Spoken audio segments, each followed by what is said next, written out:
श्री गणेशाय नमः. श्री सत्यनारायण कथा अध्याय 2. भगवान सांगू लागले, ऐका ब्राह्मणांनो, हे व्रत कोणी केले याची हकीकत अशी. पूर्वी सुंदर व पवित्र अशा काशी क्षेत्रामध्ये अतिशय दरिद्री असा एक ब्राह्मण राहत होता.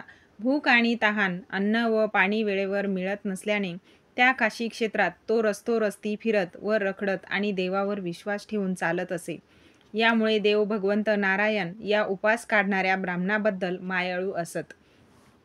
ब्राह्मणाची अशी दुर्दशा पाहून देवाला त्याची करुणा आली.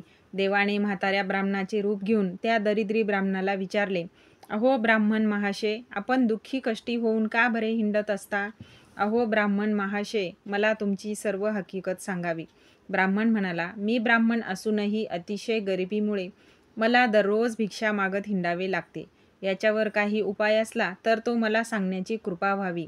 देवाने म्हाताऱ्या ब्राह्मणाचे रूप घेतलेले होतेच. ते म्हणाले, सत्यनारायण असा विष्णू परमात्मा मानवांच्या मनातील सर्व हेतू सर्व इच्छा परिपूर्ण करणारा आहे.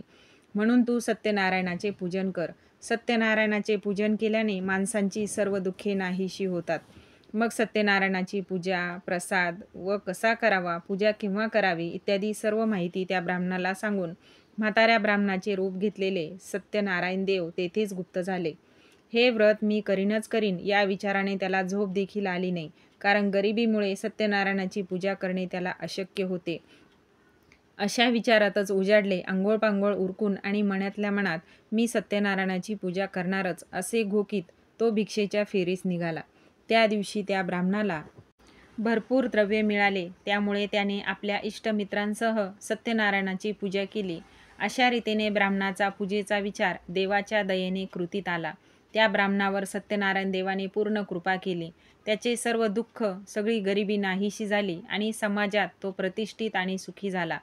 नंतर तो महिन्याने सत्यनारायणाची पूजा करू लागला आणि त्याची भक्ती सत्यनारायण प्रभूवर दृढच झाली. सत्यनारायणाच्या कृपेने सर्व पापांपासून तो मुक्त झाला आणि सर्व सुख भोगल्यानंतर देहांती त्याला मोक्ष मिळाला. ज्या वेळी या पृथ्वीतलावर मनुष्य सत्यनारायणाचे व्रत करील त्या वेळी त्याचे संपूर्ण दुःख नाहीसे होईल. महात्मा नारद यांना प्रत्यक्ष भगवंत नारायण यांनी जे सांगितले तेच मी तुम्हाला सांगितले.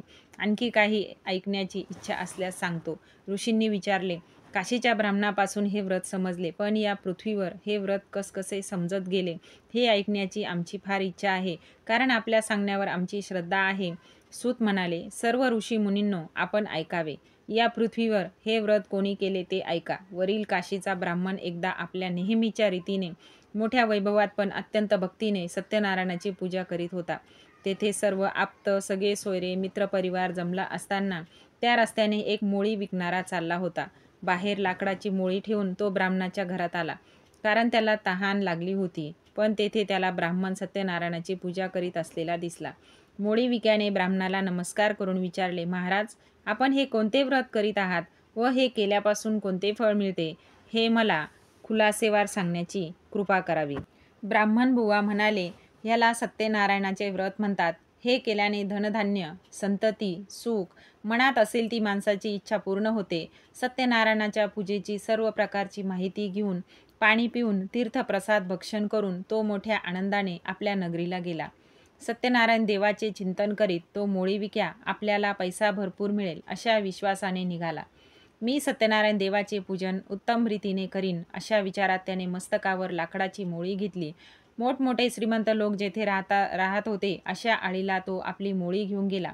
त्या दिवशी त्याच्या मोळीची नेहमीपेक्षा दुप्पट किंमत त्याला ईश्वराच्या कृपेने मिळाली. त्यामुळे मोठ्या आनंदाने त्याने पिकलेली केळी, साखर, तूप, दूध व रवा विकत घेतला. इतरही सगळे पूजेचे साहित्य घेऊन मगच तो घरी आला. सव्वा या प्रमाणात प्रसादाचे साहित्य देऊन त्याने त्या नैवेद्याची तयारी केली आणि आपले इष्ट मित्र, सगळे सोयरे, आप्त यांसह पद्धतशीरपणाने सत्यनारायणाची पूजा केली. त्यामुळे तो पैसा, अडका, संतती वगैरे सर्व सुखे भोगून शेवटी सत्यनारायणाच्या नगरीला म्हणजे वैकुंठाला गेला. याप्रमाणे श्री स्कंद पुराणापैकी रेवाखंडातील हा 2रा अध्याय समाप्त झाला. श्री सत्यनारायण महाराज की जय. पुंडलिक वरदे हरी विठ्ठल.